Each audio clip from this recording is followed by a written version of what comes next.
λέω. Πάω μια φορά το χρόνο γιατί έχει τα θερμόμετρα, έχεις πάει από εκεί? Όχι, αλλά τα ξέρω. Το οποίο είναι γαμάτα, είναι τρελό. Δηλαδή, να σου έκανε κομμενάκι και να πας που λες τα θερμόμετρα, τίποτα. Βγαίνεις με παιδί από μέσα, να το ξέρεις. Γιατί εγώ έτσι, εγώ πήγα με την Ιβάνα και καλά ερωτικό σοκού και γύρισα τον Εδιψό με σκυλί και παιδί. Οκ, να ξέρω. Το παιδί δεν το ήξερα. Θα πάω μόνος μου, Ναι, πήγαινε μόνος σου. Θα πάω μόνο για λαβράκια. Υπάρχει μια παγωμάνα όταν σε βλέπουν, όταν βγαίνεις από το νερό και περνάει ένας ψαροφυκάς. Και βλέπω σε φάση. Τι κάνεις? Καλά παιδιά, δώσε θερμόμετρο. Α, καλά, λέω πιάστε τίποτα. Και που λες το ΣΥΡΙΖΑ, ξέρεις, ήταν μια αλλαγή θέματα σε επιτόπου, Μακαρία. Αποφασίσαμε με το Μανώλη να κάνουμε ένα σύντομο ψάρεμα στον κοντινό Νότιο Ευωικό.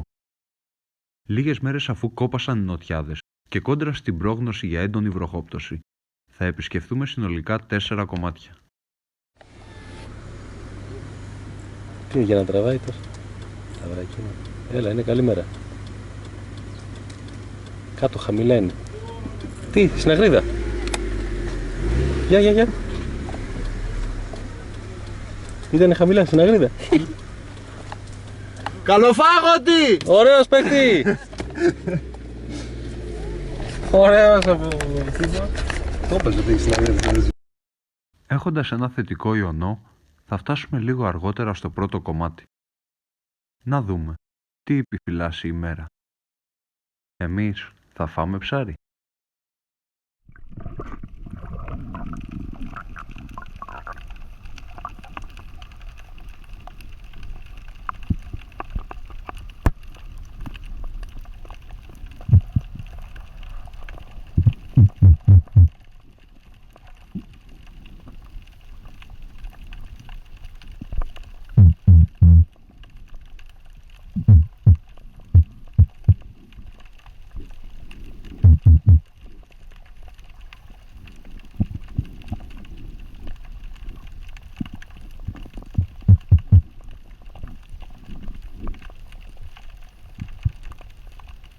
Οι νευρικές κινήσεις του ψηλού με κάνουν να βεβαιωθώ από νωρίς ότι κάτι κυνηγάει στην περίμετρο.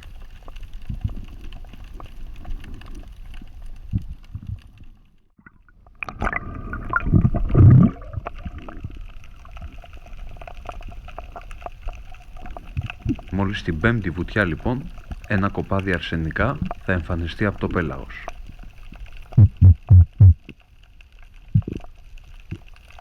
Θα επιλέξω το μοναδικό ψάρι άξιο βολής οριακά και θα την κάνω.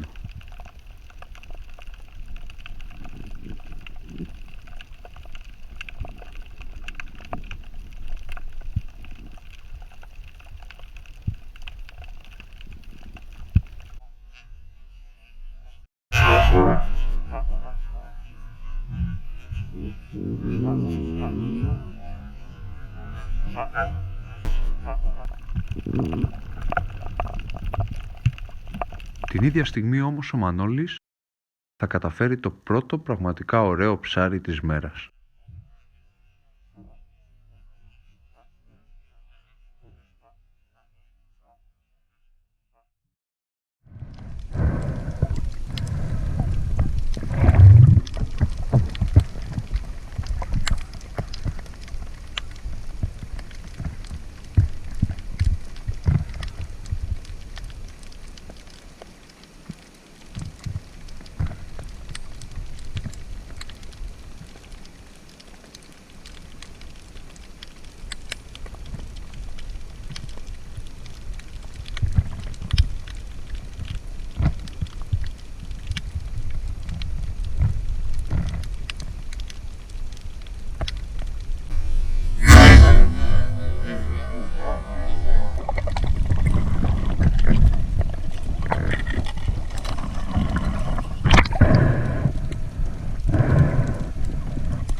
Τι έπιας Μανώλη?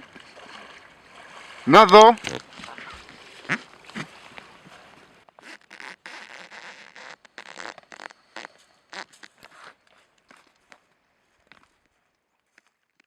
2 αλλαγές τόπων αργότερα και οι ελπίδες μου να πάρω ένα καλό ψάρι αρχίζουν και τελειώνουν εδώ.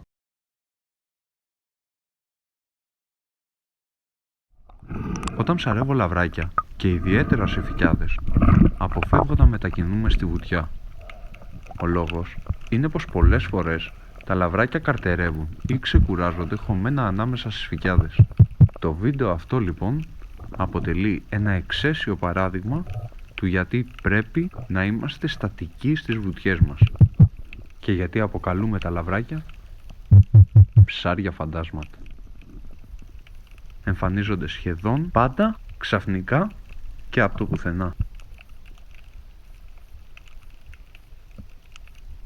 Έχοντας κοιτάξει ήδη 3 φορές αριστερά μου στις φυκιάδες, θα μείνω κυριολεκτικά παγωτό βλέποντας το λαβράκι να βγαίνει από μέσα τους.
Αυτό τι θα γίνει, Μανώλη?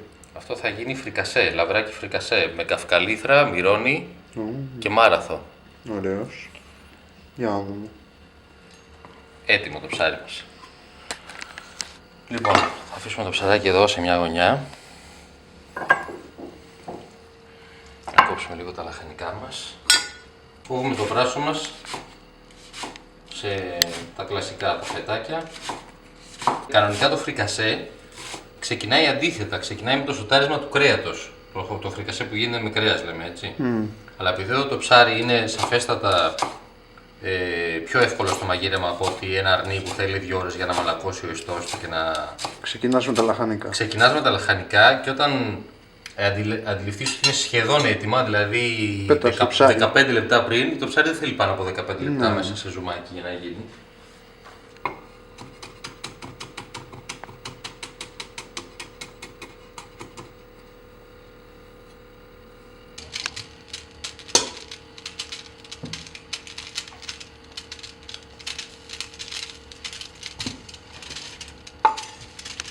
Πρώτα το πράσο. Γιατί το σκόρδο θέλει. Γιατί το σκόρδο καίγεται. Όσο σοτάρονται τα λαχανικά μας, αλατίζουμε καλά το ψάρι για να μπει το αλατάκι μέσα.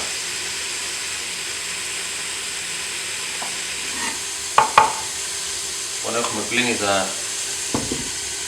τα μυρώνια μας, είναι έτοιμα. Το κόβουμε όλο, δηλαδή πετάμε τα κάτω που είναι σκληρά και τα αφήνουμε έτσι μακριά, γιατί αλλιώς δεν πιάνεται στο πυρούνι άμα διαλύσει τελείως. Παίρνουμε μετά την καυκαλίθρα μας, εδώ, της οποίας θα έχω κόψει ήδη τα κοτσάνια και την κόβουμε στη μέση. Και αυτή μέσα, αυτά θα μαραθούν σε λίγο, δεν θα μείνει τίποτα. Βγάζει ένα άρωμα η καυκαλίθρα, μιλάμε άντε γεια. Και το μόνο που θα κόψουμε σε πιο μικρά κομμάτια είναι ο μάραθος.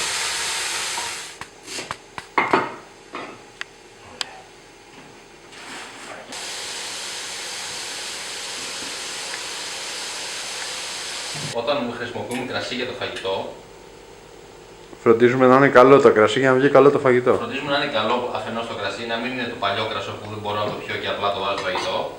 Και το ακόμα καλύτερο από το κρασί που θα πιεις με το φαγητό χρησιμοποιείς και στο μαγείρεμα. Εκτός αν είναι ρε παιδί μου κανένα τρομερά ακριβό, αλλά εντάξει. Το ίδιο δηλαδή να χρησιμοποιούμε. Ναι, καλό θα είναι να χρησιμοποιείς το ίδιο κρασί.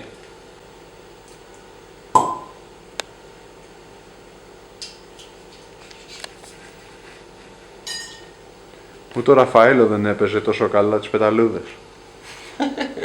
Εγώ είμαι ο Λεωνάρντο όμως, είχα άλλο. Ο Λεωνάρντο τι έκανε. είχε το Πόλ νομίζω. Το Πολ το είχε ο Άρτο, είχε έτσι. Λοιπόν.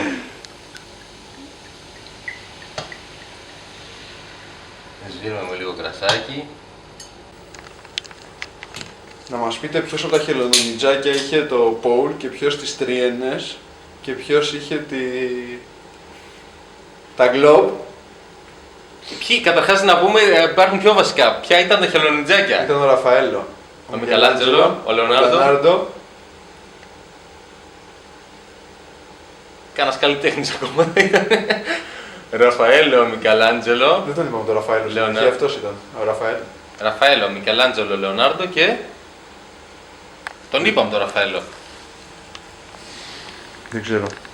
Πρέπει να το σκεφτούμε. Έχουμε βράσει ήδη μια δόση εδώ τα χόρτα μας. Οπότε μπορεί να μπει το ψαράκι. Πάμε σιγά σιγά. Πάμε να το θάψουμε λίγο εδώ στο τέτοιο.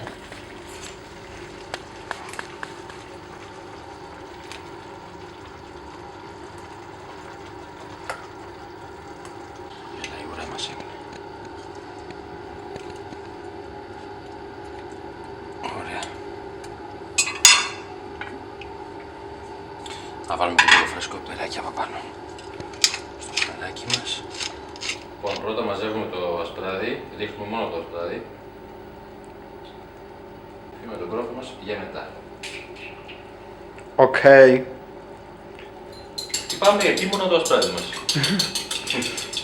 Μέχρι να κάνει αφρό. Και εδώ το λαβράκι μας που είναι αφρός. Αφρό.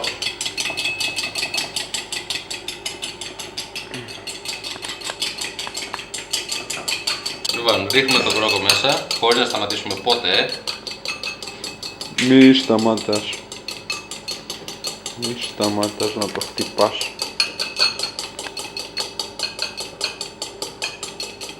Και παίρνουμε ζουμάκι από εδώ. Και του βάζουμε λίγο στο αυγολέμονο. Λίγο όμως, για να μην μας κόψει. Σωστός. Για να μην μας κόψει και να αποκτήσει σιγά σιγά θερμοκρασία παρόμοια με του βρασμού.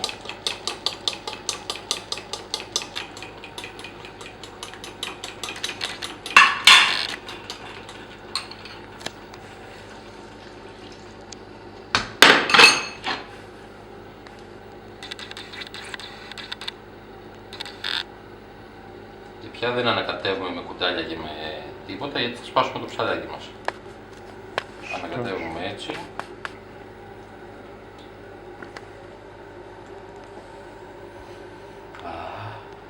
Ωραία άρωμα. Λοιπόν, το ψαράκι μας είναι έτοιμο. Έτοιμη η πρώτη συνταγή μας.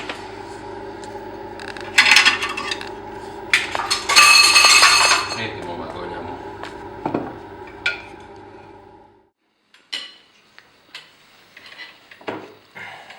Θες να βγάλεις φωτό πριν το κόψω. Φάει, τρώει. Μ' αρέσει λέει μας τένει. Ωραίο είναι. Εμείς το λέμε δίμο.